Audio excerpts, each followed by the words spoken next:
Welcome, grade 10 students, and good morning to each and everyone. Congratulations kay na-surpass natin ang aton second quarter and congratulations man kay na-enjoy ninyo ang inyo 3 weeks nga vacation, Christmas vacation, and I hope na spent ina ninyo with your family kag na spent na ninyo sa inyo self nga na-enjoy nyo gid ang inyong 3 weeks vacation. So before we start with our lesson this morning, as we start with our third quarter, may I request everyone to please close your eyes for our prayer. Kay mangayo kita sang pasalamat sa aton nga Lord Jesus Christ sa mga blessings nga aton nabaton all throughout sa year 2020 kag sa year 2021 kag sa madamo pa nga tuig nga mag-aabot sa aton kabuhi. So Lord Jesus Christ, madamo gid nga salamat sa blessing sa imo ginhatag, sa guidance kag sa safety nga imo gid provide all throughout sa year 2020. And madamo gid nga salamat nga maatubang naman namon kag ma-enjoy ang year 2021. Lord Jesus Christ, as we start with our lessons this morning sa different subject area, kabay pangahatagan mo ang tagsa-tagsa sang kaalam, agud maintindihan ang topic na inog-discuss ang every teacher sang different subjects. Lord Jesus Christ, we are very sorry kung nagapangayoig kami sa kapatawaran sang amon sala kag sa mga sala pa nga naamon nga mahimo. Lord Jesus Christ, kabay pangahatagan mo kami sang padayon nga sustento sa matag adlaw kag palayo mo kami gihapon against COVID-19 pandemic kag sa mga disasters and calamities nga nagaabot sa amon pungsod. This we ask in Jesus name we pray. Amen. Okay, guys, our Bible verse of the week is taken from the book of Exodus, chapter 20, verse 3. Thou shalt have no other gods before me. Kabalugid ako, kag kabalugid kita nga ah, kada isa sa ato na belong sa sari-sari nga religion. But it doesn't mean nga kung sari-sari aton religion, sari-sari man ang Dios nga aton ginatuuhan. We may be in different sect of religion, still ang Ginoo nga aton ginatuuhan kag ginahatagan sang aton nga pagpalangga is isa lang gihapon, si Lord Jesus Christ. Maski lain-lain ta religion do parehas lang na nga ara kita sa different starting line pero may ara kita gihapon sang the same finish line. Ang finish line nga ina amo si Lord Jesus Christ. Kag akon gid gina-encourage ang tanan nga tandaan gid itatak sa tagipusoon kag sa aton hunahuna nga ang Ginoong Dios is isa lang gid siya. Wala kita nagasimba kag wala naton gina-worship ang mga kahoy, hindi gid dapat naton pag-i-worship ang mga picture, hindi gid dapat naton pag-i-worship ang taho. Kami ari gid sa subong nga panahon nga sa tam-an nila ka-idolize ang isa ka tawo, gina-worship na nila nga kung ano gid ang ginahambang sa ina nga tawo nga idol nila, ginasunod nila, which is very wrong ina siya and that is against the will of God. Kaya nga guys, ang atong Ginoong Dios isa lang gid kag amo ina si Lord Jesus Christ. So this morning, our topic will be all about combinatorial concepts and probability. I know that you are familiar with the word probability, so aton ini siya ihataga naman sang pagtuon kag sang aton nga concept sang combinatorics, permutation kag combination kag ang aton nga probability. So magsiling kita gani isang probability, hindi gina naton malikawan nga maagyan tagid ang ginatawag nga fundamental counting principles. So ano bala ginasiling nga fundamental counting principles? So may ara kita na tatlo. May tree diagram, systematic list, and grid tables are often used to count or represent the number of times events occur. Buot silingon, para mabalaan naton kung kapila ka beses nag-occur ang isa ka event, aton siya pwede i-represent into three ways. Pwede nga kita sa tree diagram, pwede sa systematic list, kag pwede siya sa grid table. So these are an example of fundamental counting principles. So anong ginasiling nga tree diagram? So a tree diagram basically involves branches of a tree. So from the word tree, may arain na siya sang mga sanga-sanga. So amo na siyang isa sa example sa aton nga fundamental counting principle. The possible outcomes are found by following the different branches. So halin sa isa ka sanga, makreate ina siya another nga sanga hasta nga kundiin siya makutob malabot. So all pawn has to do all all you all you want is to do is to make and count these branches. So all you have to do is to make the branches, i-count lang siya naton. So sorry. All,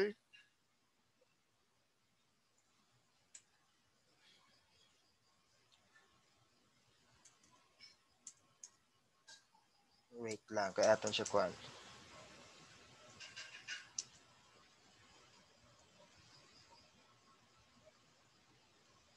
So all you have to do is count lang gid ang and make a count these branches. So is make and count these branches. Ang aton lang gid nga himuon guys, halin sa isa ka sanga nga gin-create naton, iisipon lang gid naton kag pagkaisip naton, that is the total number of times nga ang isa ka event nag-occur.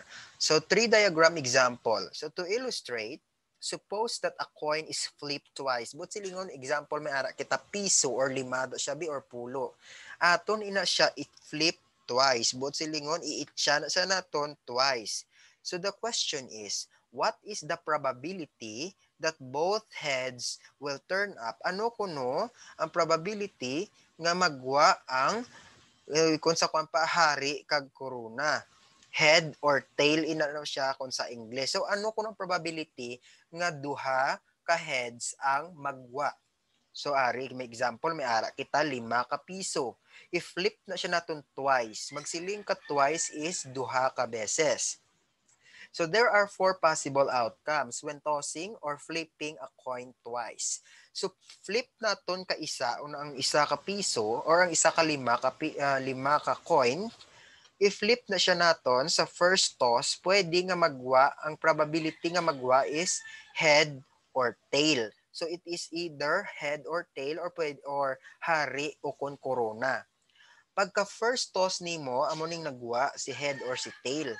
Tapos ato naman sa itos, wherein nga muna na siya ang second toss naton. So ang una nga head, kung iato naman na siya is second toss, ang iya probability is either head or tail man siya gihapon.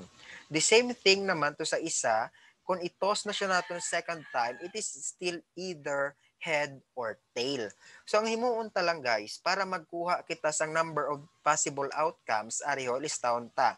Pwede si head, head. Next is head, tail. Next is tail, head. Next is tail, tail. So may ara kita four possible outcomes when tossing a coin twice. May ara kita head, head. May ara kita head, tail. May ara kita tail, head. May ara kita tail, tail. Lain man niya si head, tail. Lain man ni si tail, head.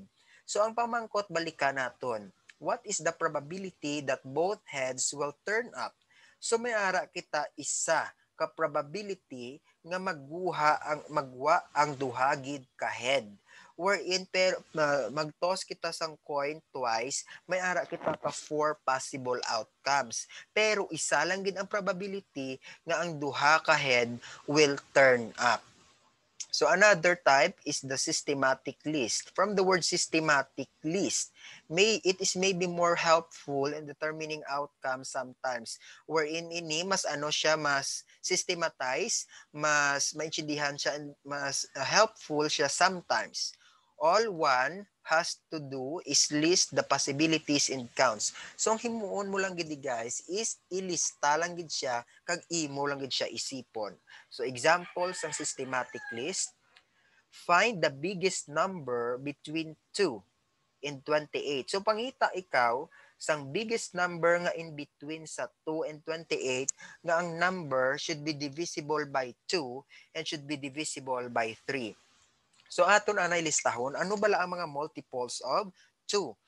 So listahon nimo ang multiples of 2 nga sa mga numbers in between 2 and 28. So hindi ka pwede magpalapaw sa 28. So anong mga multiples of 2 sa mga numbers between sa 2 and 28? So may ara kita 2, 4, 6, 8, 10, 12, 14, 16, 18, 20, 22, 24, 26, 28. So amo na mga number in between 2 and 28 that is divisible by 2. How about multiples of 3? So we have 3, 6, 9, 12, 15, 18, 21, 24, and 27. So sa nakita naton sa multiples of 2 may 24. Sa multiples of 3 may 24 man. In short, ang 24 amo na ang common sa multiples of 2 kag sa multiples of 3 sa nga mga numbers in between 2 and 28. In short, ang aton nga biggest number between 2 and 28 that is divisible by 2 and 3 is 24. So ang imuon mo lang gida, listahon nimo tapos pangitaon dira nimo ang common. Amo na siya ang aton answer. Another example is listing and counting the number of ways to roll 2 dice and get a sum of 5 or 10. I know familiar gid kamo sa ginatawag nga die or dice kay ginagamit ini siya maghampang ikaw sa peryahan usually. So ano kuno ang aton nga probability or count naton ang number of ways nga kung mag-roll kita 2 dice makakuha kita sang sum of 5 or 10. So there are only 2 ways to get the sum, 5 and 2 ways to get a sum of 10. So may ara kita kuno duha lang gid ka ways para makuha ta ang sum of 5 kag ang 2 ways man nga sum of 10. These 4 ways are listed systematically below. So ari siya. Kabalo kita nga ang die is cube in shape. Since it is a cube, buot silingon, 6 faces man na siya. May numbers na siya sang 1, 2, 3, 4, 5, 6. So makita kita nga sa number of, what do you call this one? Sa sum of 5, pwede nga si 2 plus 3. So that is 5. Another naman sa 10 is pwede si 5 kag si 5 kay duha ka dice. So pwede nga ang isa 2, pwede nga ang isa 3. That is 5. Pwede naman nga 5 ang isa, 5 man ang isa, that is 10. Another is 1 kag 4. Okay lang na siya guys nga mauna si 3 or mauna si 2. Mauna si 4 or mauna si 1. So another naman, pwede nga ang isa ka die is 1. Pag roll nimo, pwede man nga ang isa ka pag roll nimo is 4. So 4 plus 1 is 5. Pwede naman si 4 kag si 6 or 6 plus 4 equals 10. So amo lang gid siya ang aton nga ways nga makakuha kita sang sum of 10 kag sum of 5. Wala na sang iban pa kay only 2 plus 3 equals 5, 1 plus 4 equals 5, 5 plus 5 equals 10, 4 plus 6 equals 10. Another example, another type of fundamental counting principle is grade table.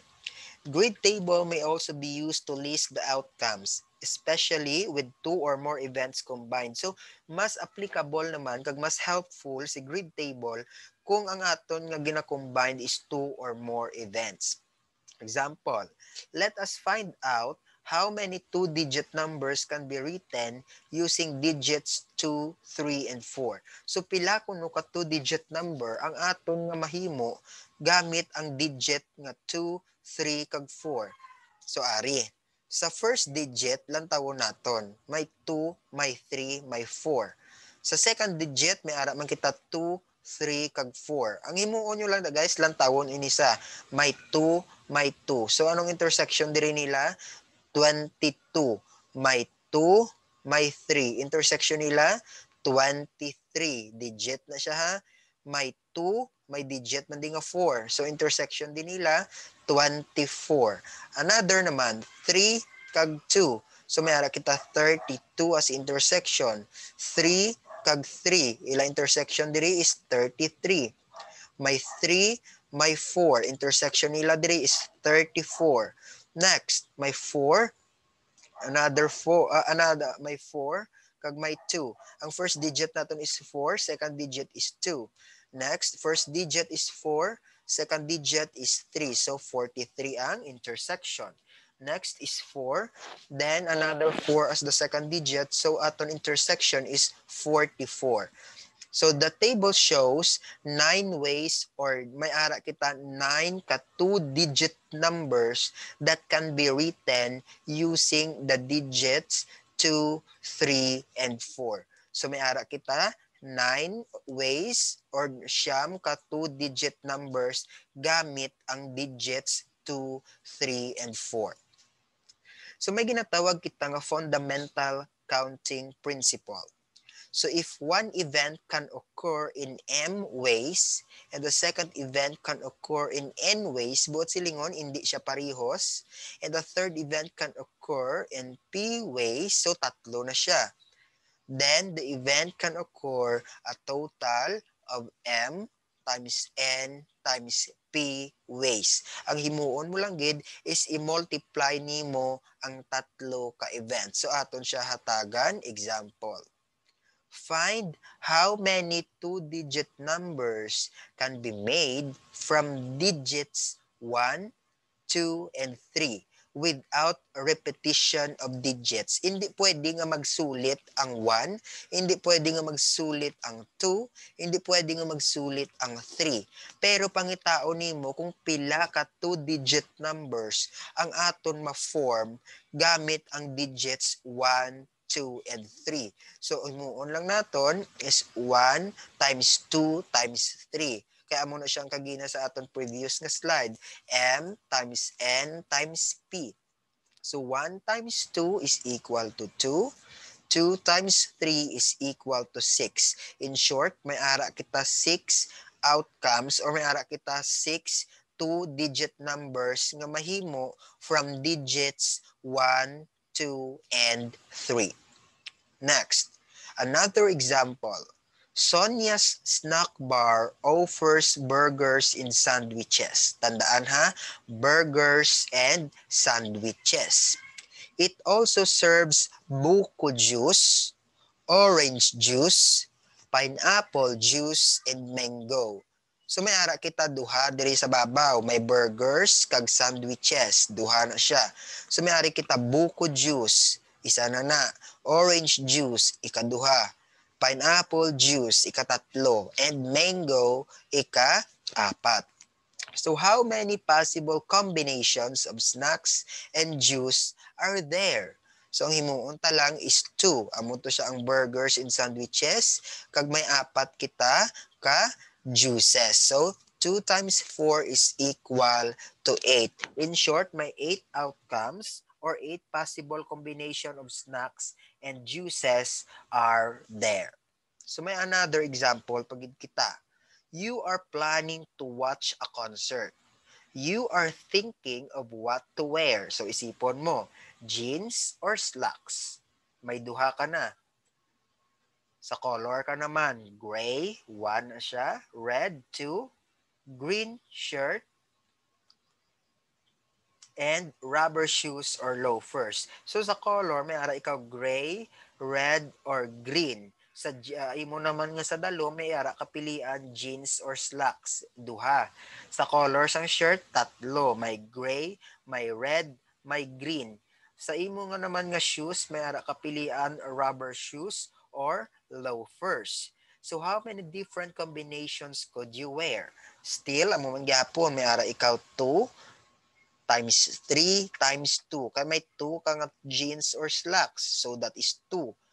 Tatlo ka colors ang shirt mo. Gray, red, green. Amo na nga may 3. Next is rubber shoes or loafers. So 2. So 2 times 3 is 6. Times 2 is equal to 12 outcomes. In short, may ara ikaw 12 different combinations nga masuksok gamit ang aton nga mga given. So these are basic principles, the basic concepts of our combinatorial and probability. And for your activity in this for the activity in this lesson sa aton lang ang next nga video. So I hope na intindihan ninyo ang aton nga preview, ang aton nga present discussion. And if you have questions and clarifications all about our lesson today, you can still message me para sa clarifications kag remediation. So God bless everyone and congratulations and see you sa aton next nga video. God bless and thank you everyone.